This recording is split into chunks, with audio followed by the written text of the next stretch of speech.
What is going on, ladies and gentlemen? Jose here at the First Round by Podcast, and today I am going to be talking about some do's and don'ts in fantasy football. I am super excited about this episode. It's been about a week and a half, 2 weeks since I last released a fantasy football episode. If you haven't checked any of them out, we have about 4 or 5 different full-length fantasy football episodes where Sauce and I would discuss our opinions on some of the hot matters in fantasy football. So go check them out. Super excited about this episode. As of today, we are about a month away from official fantasy football draft season. So if your league is actually drafting before, I would say week 3, but week 2 is kind of all right. But anything before week 3 preseason game is kind of questionable because there's a lot of potential for injuries, and then you have to give some time to scout some of these rookies and some of the other guys that play in the preseason game. So it's a good scouting report. So if you don't keep up with preseason, I know it's just quote unquote preseason, but it's good to get kind of familiar with some of these players coming in, and it'll give you some insight on who to draft, who not to draft.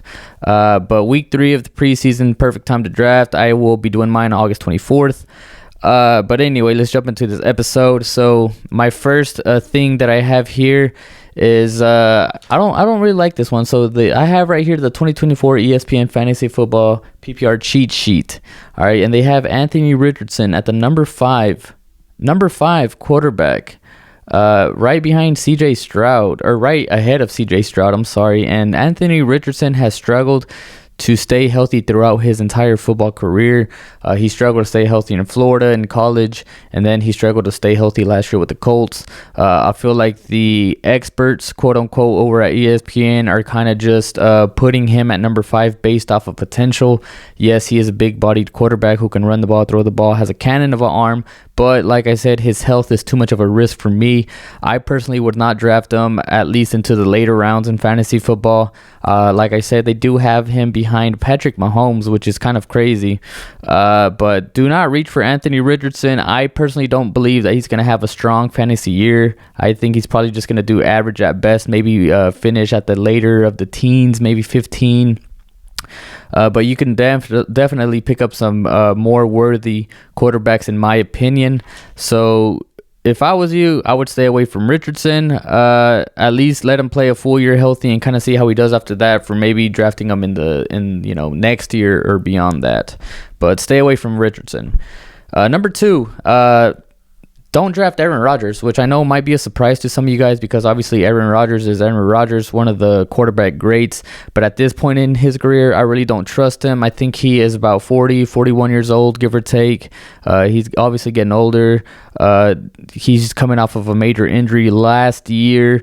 And obviously he's playing for the Jets, so he hasn't really played a whole season with the Jets. Yes, I know he's been with them since last year, so he's been there for camps and stuff like that. But I'm not really digging this pick.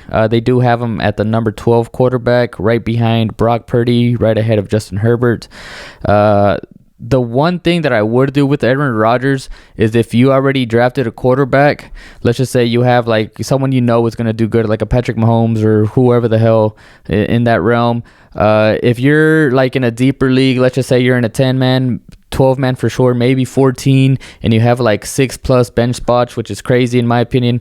Definitely use one of your deep bench spots to stash him in. Or you can really use him for some trade bait in the future. Let's say one of your players goes down, like a running back or receiver, you can kind of throw in like a package to get another viable piece on your offense.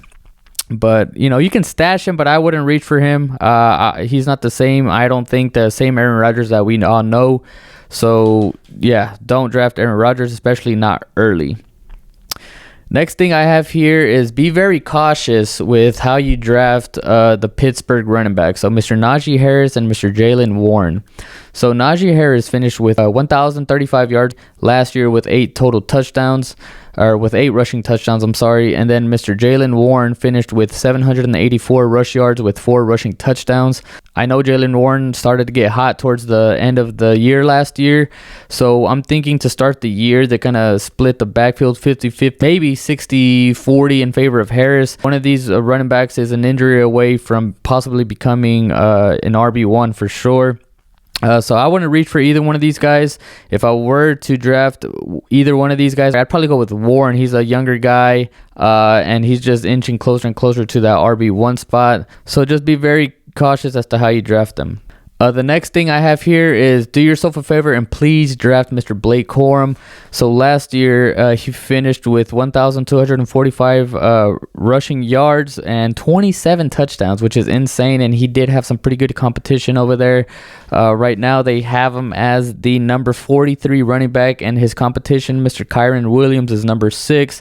I did another episode about fantasy football running back sleepers, and he's one of them. A bunch of people at the Rams camp really like what he brings to the table. I've been reading a lot of posts saying that he's probably going to be the starting running back like by week 5 or something. Keep him on your radar. I think Blake Corum's really only downfall is he's not much of a versatile running back like the Bijan Robinsons, the Austin Ecklers, the Jahmyr Gibbs. He's more of a run-first running back. Don't get me wrong. Yes, he can catch the football, but he's not going to do it as effective as some of these other guys. He's definitely going to be a big goal line threat. Very powerful running back. Very elusive. So very excited about watching him play besides fantasy football. So please do yourself a favor and do draft Mr. Blake Corum. Next one here is do draft Mr. Roschon Johnson. So I believe last year he started off as either number 4 or number 5 running back on the Chicago Bears running back depth chart. He currently only sits behind DeAndre Swift, who is RB1. Similar to Blake Corum, he's definitely going to be there available for you to draft towards the later rounds. If you're sitting there not knowing who to draft, Blake Corum's already off the board, who we just spoke previously about. If he's there, don't be afraid to draft him. He's kind of like what I said about Blake Corum. He's an injury away from being RB1. Very versatile running back. I definitely feel like Roschon Johnson is going to emerge as a hot running back to pick up or towards the middle of the season. So please keep him on your radar and be the guy that drafts Mr. Roschon Johnson, especially if you have like a lot of bench spots available. In my league, we typically only do 4, maybe 5, but if you have like 6+, he's a good one to stash there for sure. The next one that I have here is do draft Mr. Maserati Marv. So Mr. Marvin Harrison Jr., who currently ranks as the number 13 wide receiver overall. So last year he finished with 1,263 receiving yards with 14 touchdowns. I'm sorry, that was his sophomore year. His junior year, he finished with 1,211 receiving yards with 14 touchdowns. So back-to-back 1,200 receiving yard years with 14 touchdowns apiece. It sounds pretty nice. DeAndre Hopkins definitely flourished in his first year with Kyler under the helm. So I can't wait to see what Mr. Maserati Marv does with Kyler Murray. In my opinion, he's probably going to win the Offensive Rookie of the Year if I had to guess. But I do kind of agree with where they have him on this cheat sheet. So he's currently at number 13. I think that's pretty fair for who he is. He might even crack the top 10 by the end of the year, but that is to be determined. So next on the list is do not reach on Mr. Xavier Worthy, which I know sounds kind of crazy, especially from me because I'm a huge Texas fan. So last year and the year before, I did really dial into a lot of his college games. Last year, he did finish with 1,014 receiving yards with 5 touchdowns. The thing that I wouldn't say I don't like about Xavier Worthy. The thing that I'd be cautious about is the last time that we saw somebody with this type of speed, he did finish with a 4.21 40 time, was Mr. John Ross at 4.22. So we know John Ross played for the Bengals. He didn't really do anything special. He was kind of just like a big name in the combine, and then after his second year, everybody kind of forgot about him. So I'm kind of, I wouldn't say scared, but I'm kind of weary, and I wouldn't put too much stock into Xavier Worthy. He does currently sit at the number 47 wide receiver, which I could agree with.